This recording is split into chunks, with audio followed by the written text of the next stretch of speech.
Tonight, head of MRI units of the Korle Bu Teaching Hospital expresses frustration over government's neglect of critical medical equipment, including X-rays and scan machines. As he reviews, Korle Bu is compelled to rent CT scan machine because the hospital's own is yet to be fixed 5 years after damage. Ghanaians in the UK fearful of their safety as anti-immigration protests targeting minority groups sweeps across the country. We'll hear from a UK-based Ghanaian journalist on the violent protest which has led to more than 400 arrests. Also, Chief Justice Gertrude Tokonu is urging microfinance companies to leverage on a newly created specialized court, the Small Claims Debt Recovery Court system, for expeditious recovery of debts from defaulting customers.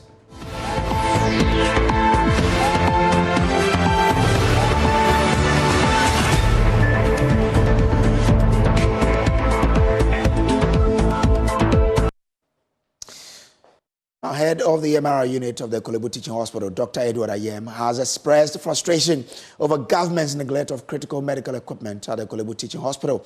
You will recall that doctors at the oncology department of the Konfo Teaching Hospital laid down their tools in June this year, raising similar concerns over the lack of management efforts to repair broken machines at the department.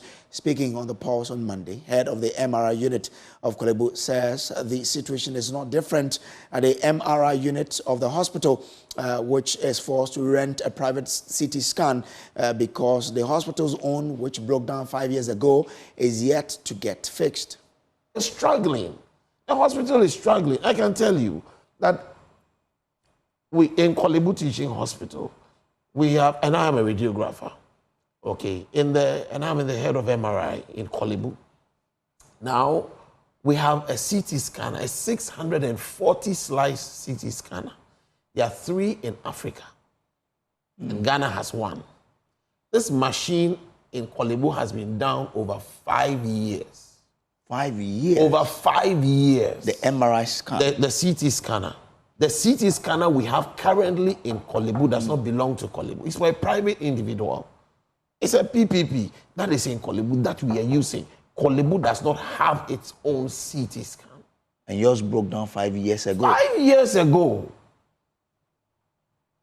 So the question is, who is really interested? I mean, as for MRI, I'm sure people have been hearing how often MRI goes down and patients have to be going out. You know, we have to be transporting patients, the cost of ambulance to get patients to the various other places, the inconvenience. Our roads are so bad.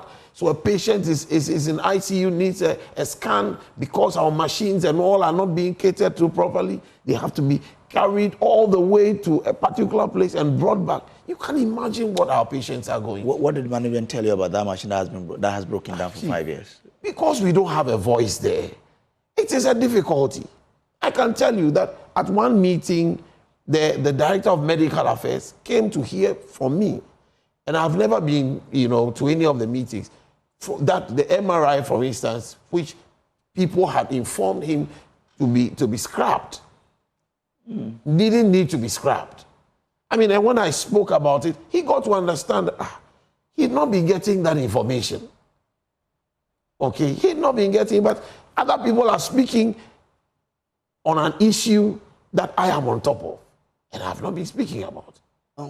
Let's more on this particular subject. We're joined via Zoom by President of the Ghana Medical Association, Dr. Frank Yeboah, on this. Doc, I'm grateful to you. Is it surprising that Korle Bu has to resort to renting a CT scan machine because we are unable to repair the broken one 5 years on? Good evening, and then let me say good evening to our viewers. I think it's nothing surprising, and I have said today on your news item at 6 o'clock that PPP is good. And it is something we should be encouraging hospitals to do. So Korle Bu is doing the right thing. If for nothing at all, somebody has placed the machine there, which is available for patients to use. Effectively, what it means is that the maintenance and the consumables is not responsible of Korle Bu Teaching Hospital. And that is the reason why I think that is something that we should rather be encouraging hospitals to be doing more. Because well, Doc, but we bought that CT scan. We used it for a period to bring in revenue. why are we saying it is good when the machine has broken down, we've not fixed it? If we didn't have any at all, that would have been a different case. Let me tell you, yes, the machine came into Kolebu, it we used, and we are supposed to maintain it.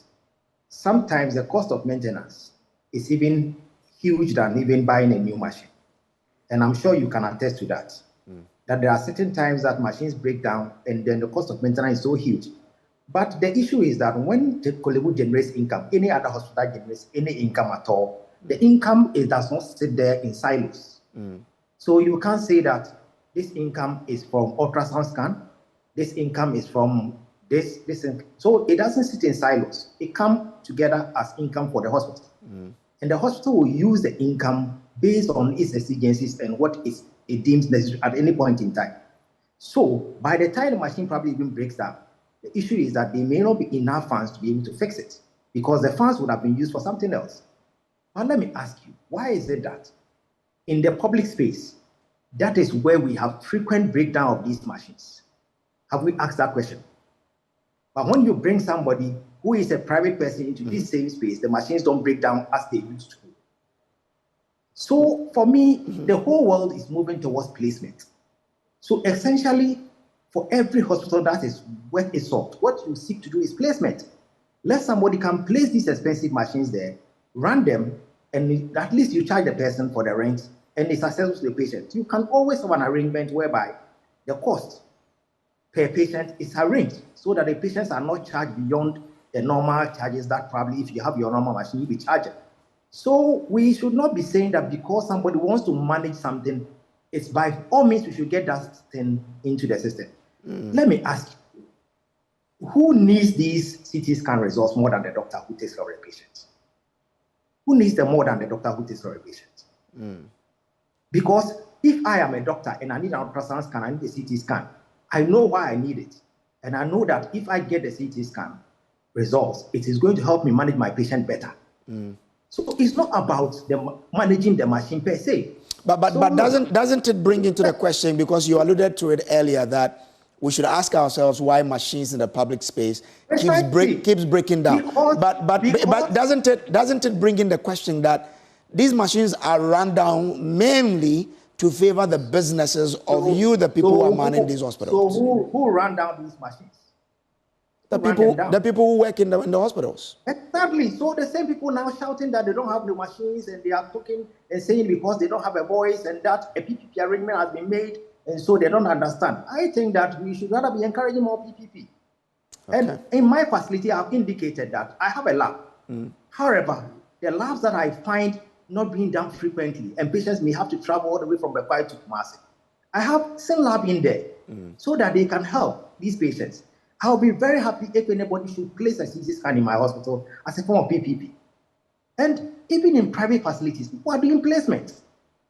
So let us not begin to, we should rather be encouraging people to think outside the box. But Doc, once we encourage them, we should also be thinking about affordability. If it's private run, it will be quite higher than if it's public run. You can always negotiate that. I am sure Kolebu can negotiate it. Okay. And even use the numbers as a yardstick and negotiate a lower fee. Okay. Because they can guarantee numbers. They can guarantee patronage. So they can even negotiate for a lower fee. And probably may even be lower than even what Kolebu would have been charging themselves. So it's a matter of negotiations. I'm grateful. Let us look at Thank you very much. Thank you so much for having time for us. Dr. Frank Yeboah is the president of the Ghana Medical Association. Now, away from that, Chief Justice Gertrude Tokonu has called on microfinance companies to leverage on a newly created specialized court, the Small Claims Debt Recovery Court System, for expeditious recovery of debt from defaulting customers. If successfully patronized, the Chief Justice says the newly established court will not only improve the services of microfinance companies, but will ultimately lead to timely delivery of justice within the financial sector. Her Lady Chief Justice Gertrude Tokonu said this at the official launch of the new court system at the La District Court on Tuesday. Latif Idrisu was there and has come through with this report. The new Small Claims Debt Recovery Court, according to the Chief Justice, was instigated by Bills Microfinance Limited, formerly known as Quick Credit and Investment Microcredits Limited. That company alone is chasing hundreds of thousands of Ghana cedis from about 50,000 defaulting clients nationwide. The volume of cases, according to the Chief Justice, makes it imperative for the creation of the specialized court. Though bills or quick credit may have provoked this initiative, the courts are a national asset, open to adjudicating claims from all financial institutions in order that the time value of money claims are not eroded by delays in the courts. Indeed, the provision of Saturday courts have been operational for several years now and serve primarily the needs of national agencies that need to recover sums of money from significant numbers of citizens and businesses, such as SNIT. The municipal chief executive for La Dade Kutupong, Solomon Kote Nikwe, says his assembly will leverage on the new court system to recover property rates from property owners within his jurisdiction. As an assembly, we will leverage on the establishment of the court to improve our debt recovery activities, most especially in the areas of defaults and areas in property rates payments. Addressing journalists following the official launch of the new court system by the Chief Justice, founder and board chairman of Bills Microcredit Limited, Richard Ni Amakwe, expressed optimism about how the specialized court will change the face of microfinancing in Ghana and help his company recoup hundreds of thousands of Ghana cedis from defaulting clients. Today, I can confidently say that as an investor, our confidence has been boosted. And you see, when the confidence of investors are boosted in the country, there's only one outcome. The outcome is that the investors would continue to even invest more. And when investors invest more, you can imagine what will happen. The people of Ghana and society at large would benefit. So I think that today is a great day for us as a company, for our dear customers, and for the society at large. As part of the pilot program for the new court system, the Small Claims Debt Recovery Court will sit 6 days in a week, from 2 to 8 p.m. on weekdays and from 8:30 a.m. to 4 p.m. on Saturdays. Well, it's been 3 years since the old Agbogbloshie Onion Market and Scrapyard were cleared in a major demolition exercise to pave the way for a new redevelopment project. However, the ambitious plans for the 80-acre reclaimed land appears to have stalled, leaving the area in a state of uncertainty. There's more in our latest feature, Agbogbloshie, still a scrapyard.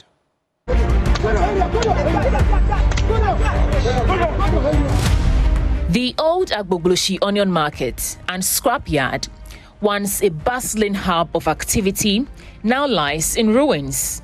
This site was demolished on July 1st, 2021, as part of the Let's Make Accra Work initiative led by the former Greater Accra Regional Minister, Henry Korte. But 3 years later, what has become of the land and the lives displaced? Most of my friends have died. Overthinking has killed them. Most of them have taken to drugs, and a few others have gone mad. This is because they can no longer make ends meet and they feel like their lives are retrogressing. No job, no place to lay your head. Yakubu is one of the victims of the demolition exercise. These scrap dealers maintain that they were not supposed to be parts of the demolition. The shock from the displacement has driven many of Yakubu's friends to madness.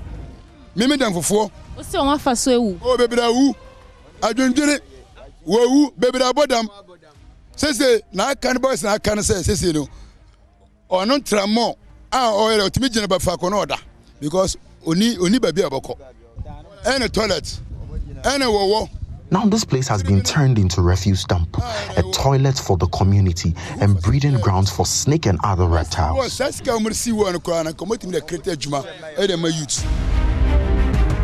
Abu shares the same sentiment. He too used to sell onions at the old onion market. Omasai market, ya affect. What I say? Yesika nyina ashi. One will say, boys be brave no more. We were all affected. All our money was lost in that demolition exercise. We are all broke now. I used to sell as much as 3,000 or 5,000 cedis in a week, but now I can barely make ends meet. Bibu weighs in on the effects of the demolition exercise, and like Yakubu and Abu, his life has been turned upside down. I just come and sit down. We are here before when the Sakai to Kotoku and Dominasi. Were you an onion seller? Yes, I'm an onion seller before, okay. But now I have nothing to do. But before the time we was here, I have fiscal money to send money to Niger and buy onions and sell it. But now we can't do it. We are always sitting down. The small money that I have, I used to buy motorbike and use it to do my rounds and look at my children and my wife. Money. But before then, on the onion side, how much were you making? Oh, I can make much money. I have much money that time because I have like 100,000 cedis. What? But now you can reach it. It can reach 330,000. It can reach it today. I'm telling you right. Because before I can use my money 3 million, 4 million sefa to Niger, Caddis, and buy onions and bring it to sell here. That time the transportation also is not going high. It's small, but now we can't pay the transportation. I started to go 2-3 times and to Kotoku, and the money started going down when I stopped. Why? What's wrong with Kotoku? Kotoku people, the customers have not come in there. We have so many Konkomba and Dogomba people at Gogoshi Market here. They say they don't have a transportation to come there and buy onions and come back. So some of the customers do they take the money, run away. We don't know why we can see them. So I come back to the Okada. Some say they want to bring it to hospital and police station, but still we don't see anything here. There's only Bola that bring it here. Then look at the back here. Oh, it's a Bola. Even this one, I was sitting there where the car came, the Bola. They throw the Bola over there. The car moving there. There's nobody say something to them. But if they say we to come back, I would like it. I would like. As part of the redevelopment agenda, the government relocated these traders to Ajen Kotoku. But there too, there are issues. That is why a few of these traders have returned to Agbogbloshie. Salia is one of such traders who have returned. The issues there at Ajen Kotoku are the reason I have returned. There are people who just want to buy 10 cedis or 5 cedis worth of onions. They cannot travel all the way to Ajen Kotoku for that. Same as if you are selling onions at different places in town. People will only go to the nearest available spot. Compared to when we were here, it was the go-to place for everyone in Accra to get affordable onions. The sad part is that the land is lying waste. There is nothing happening there. They could have at least waited till they were ready to use the place. Now, we are only surviving. Onion market. The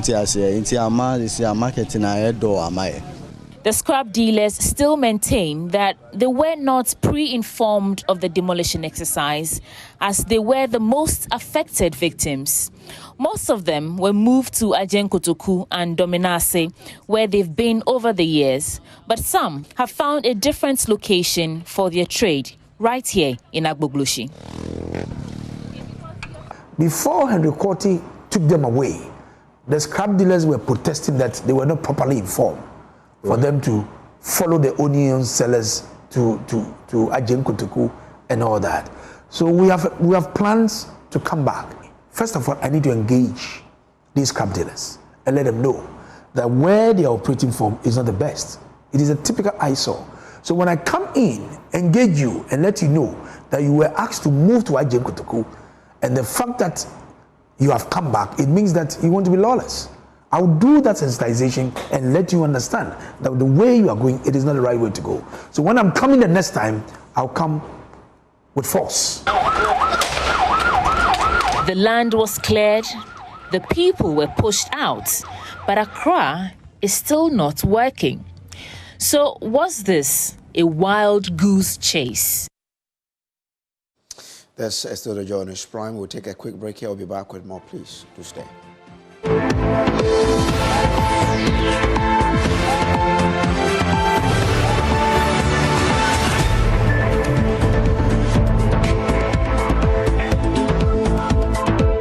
Welcome back. back from the break. Now, fear among Ghanaian communities in the United Kingdom regarding their safety following violent protests in the community in the country fueled by mass immigration. Ghanaians in the affected parts of the country are stranded and unable to leave their homes for fear of being attacked by anti-immigration protesters demonstrating across the UK. This anxiety stems from a series of anti-immigration protests that have erupted across the country over the past week. These protests have become increasingly volatile, with some demonstrators resorting to violent actions, including setting ablaze hotel buildings where asylum seekers are being housed. Let's speak to UK-based Ghanaian journalist Kofi Richie, who has been monitoring the situation and joins me via Zoom. Kofi, so we spoke in the afternoon. You've been monitoring how this is. How dire is the situation now? I think it's going to get worse and worse, considering what alert reached us as it stands tomorrow, where they've isolated some areas in London, predominantly blacks are living around them areas, and their target is to extinguish us, to persecute us, to get rid of us. They capitalized on the recent unfortunate gruesome murder of the three ladies, or three children, let me put it that way. And that's actually triggered. It happened at Southport, which I believe you are privy to already. There's been a series of weekend events that happened as well. And as it stands, a lot of Ghanaians are in dilemma now. Okay. Where is the next step of action going to stem from? Who is going to be attacked? On my way coming back home from Brighton, I did not really see a lot of black people on the main road or the principal streets. I did conduct a few interviews today as well, including children as young as 10 years, and they exhibited their level of fear, looking extremely vulnerable. I asked one of the children, are you willing to go back to school when school reopens? He said, no. I said, why? I asked him why. He said, because I am not safe. I don't think I'm safe in this country. And I'm talking about a child who was born and bred in the United Kingdom of Great Britain of Ghanaian offspring. As a Ghanaian offspring, I spoke to Master Denzel Duce, who is 17 years old, 14, he'll be almost 15 years old, let me put it that way. And he also said, no, I'm not happy. He's never been to Ghana before. And as it stands, he's willing to go back to Ghana. Okay.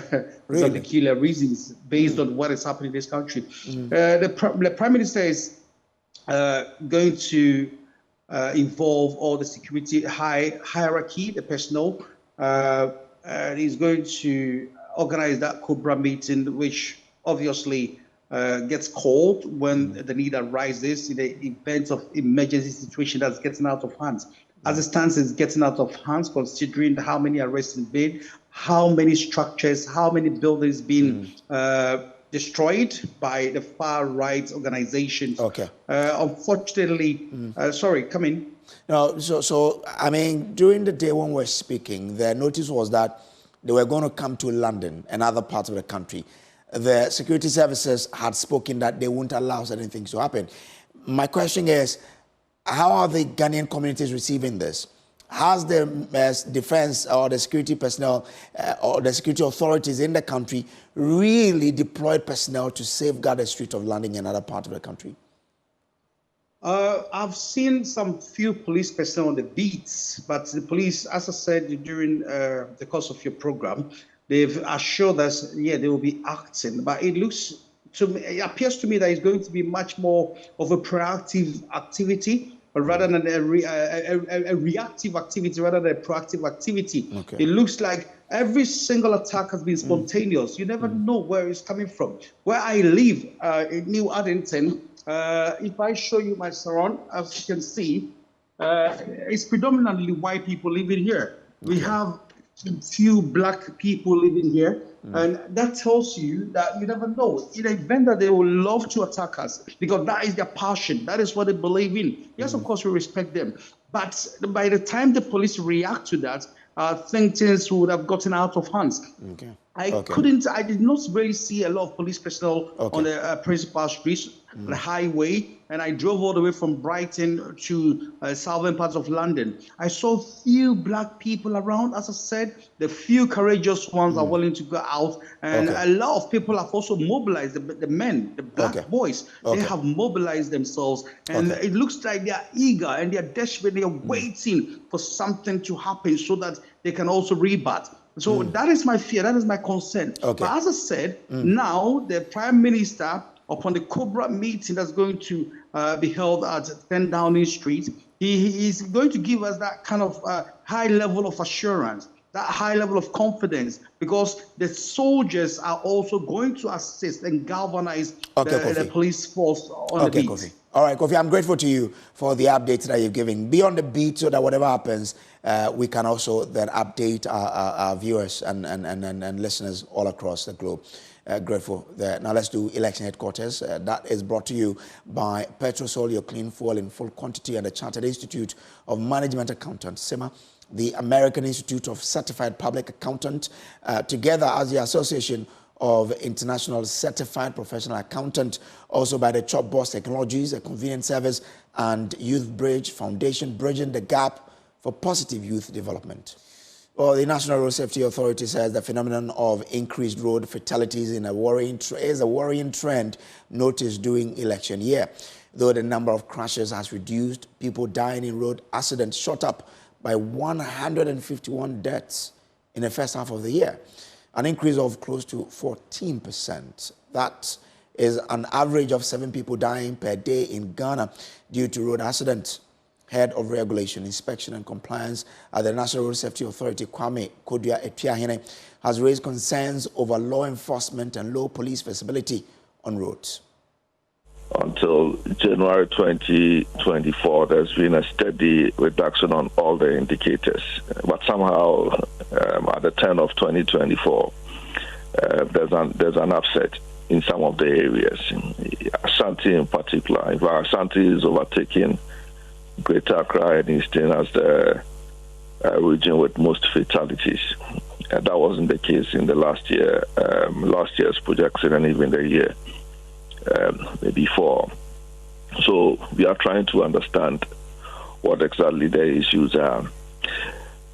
Of our mind, in every election year, even though we are here to query the numbers critically, the trend over time is that in every election year, there's often the increase as compared to the preceding year.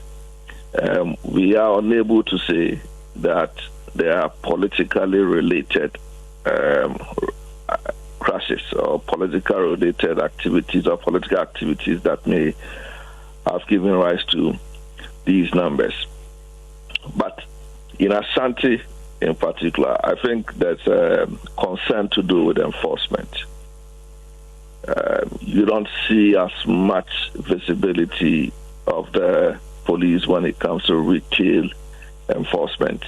And when I say retail, I mean the everyday enforcement where you have the police having to get on the highway, do the things they normally would do.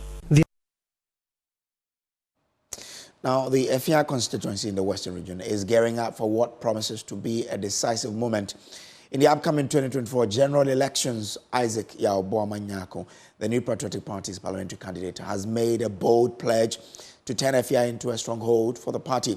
While the NPP has consistently secured around 60% of votes in Efia, Boama believes this margin is not enough to consider the constituency a stronghold. He has set his sight on increasing his margin to solidify the NPP's position. Accra Technical University was awash in the NPP's colours over the weekend as Boama launched his 35-member campaign team. He expressed strong conviction that with the right strategy, Efia could deliver over 70% of the votes for the NPP. Look at the normal percentage vote from Efia constituency since 2012. It will be fluctuating between 55% to 60%. But I believe Efia has the potential of doing that less than 70%. So I have studied the data, I've looked at it at every polling station and electoral area, and my conviction is that when the base is convinced and energized, we can bring the party up to not less than 70. In data analytics, if you do less than 70%, you can't call that a strong goal.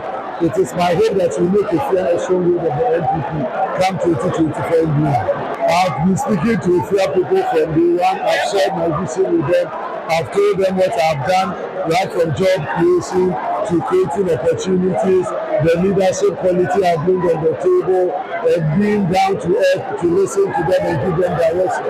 I'm sure there's so much I have to offer the people of Ethiopia, and they know and they are convinced that the options available to them, I'm the best person to represent them from this election 2024. Attorney General Godfred Yeboah Dame, who attended the campaign lunch, strongly endorsed Boama. Dame, who has known Boama for over 30 years, described him as reliable and dependable, urging supporters to rally behind him. I fully endorse him, and I pray that all the constituents I give him not less than 80%, and the same level of trust will also be reposing large daughter Mahmoud Bawumia. So as they are voting for Yeboah, they should also be voting for Dr. Mahmoud Bawumia. I think it symbolizes the unity that I'm talking about. Yes, the MP now is engaged elsewhere, but at least his wife was representing him today, and for me it epitomizes the kind of unity that we need. The situation where some people will say, by virtue of being disgruntled or disaffected, they're not going to throw their hands to the wheel, for me it's not acceptable. And so today we have seen the kind of unity that we need, and I commend Yeboah. He's here as well as Yeboah for that. As the NPP GSR for the 2024 election, Efia constituency remains a key battleground. With Boama at the helm, the party hopes to transform Efia into a fortress of support. Only time will tell if this ambitious goal will be realized. For Joy News in Athalia Kwanza, Western Region.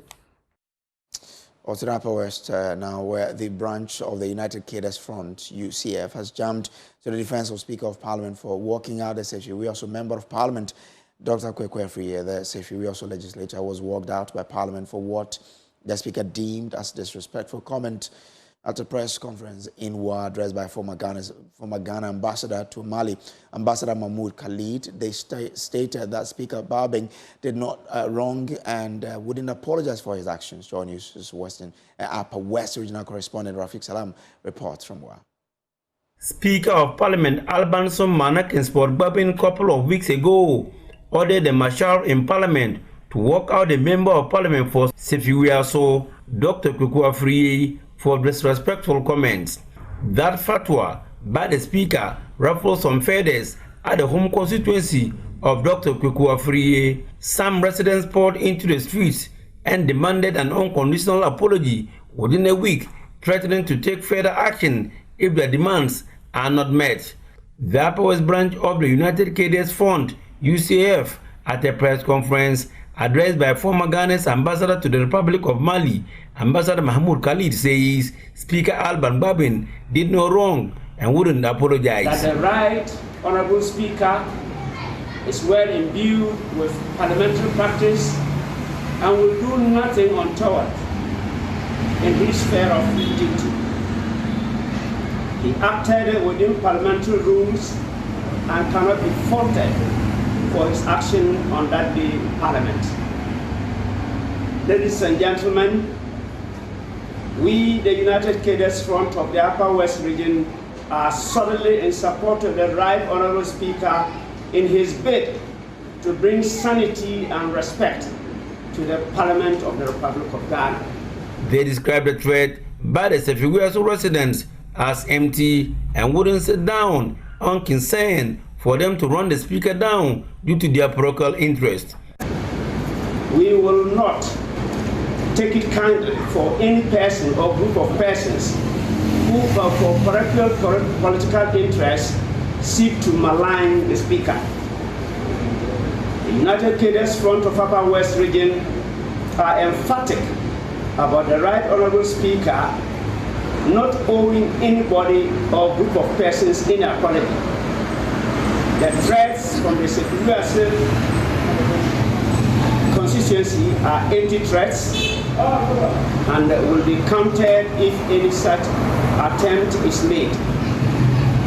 The Right Honourable Speaker will not apologize. Let the misguided elements in the Sefiwase come to the realization that their MP only represents a constituency.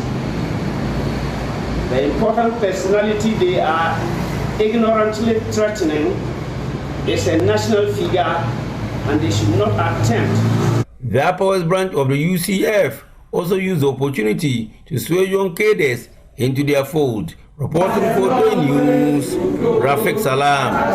Wow. A resident of Sakai in the Sisala East municipality are threatening to boycott this year's polls if telecommunication network to the community is not fixed. Youth resident of Sakai, Sani Kantombuku, say that after 12 years falling prey to the deceit politicians, they are prepared to be shortchanged again, and they are unprepared to do that. Now, they warned that they will stage a demonstration against any political party that will come for campaign in the area without the telecommunication challenge fixed. Sani Kantombuku made the statement at a press conference held at Sakai. Rafik Salam reports. For one to make a phone call at Sakai, located at the southwestern corridor of the Sisala East municipality, it is not for the faint-hearted. Assemblyman of Sakai, Benny Elijah, further painted a mental picture of the situation. We normally have to go to the bush because it's like there's network in Ping. We have to go between Ping and Sakai then before we could make a call. Sometimes you have to go and then you climb a tree which you can even fall, and a snake can even bite you in the bush. So because of that, it's something that is actually affecting us. This is the frustration that residents of Sakai, located about 43 kilometers away from their municipal capital, Tumu, goes through on daily basis.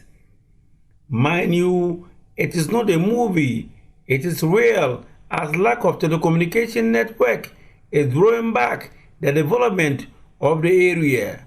The lack of telecommunication network has not only affected mobile phone services, but other essential services in the area, which by extension affect the daily lives of the people. The hardest hit, arguably, are nurses and teachers. Quality healthcare and education services are truncated as a result of the unreliable telecommunication services. We are denied of our right, which is the network. As we speak today, we are in a computer era. We the students, our teachers, and even our farmers. Now we register day in, day out to farm and for agri purposes. Students get admission letters, but they don't get them on time because of the network. Our teachers are being posted to different areas, but they don't get it on time because of the network. It's really affecting us. We need network. We need to see network this year, this very year. Nurses at the Sakai community find it difficult to communicate with their colleagues outside the community when they are to transfer emergency cases, especially pregnant women. Our clinic we have this bus which always send the women for when they are in labor. So since there's no network, the person who always send the people to Tumutu for labor, the only time they try to reach the person, they don't get them early. Worried and angered about their current situation, residents of the community, led by the youth of the area, held a press conference to voice their frustration on the issue. They held placards, boldly written on them, no network, no vote,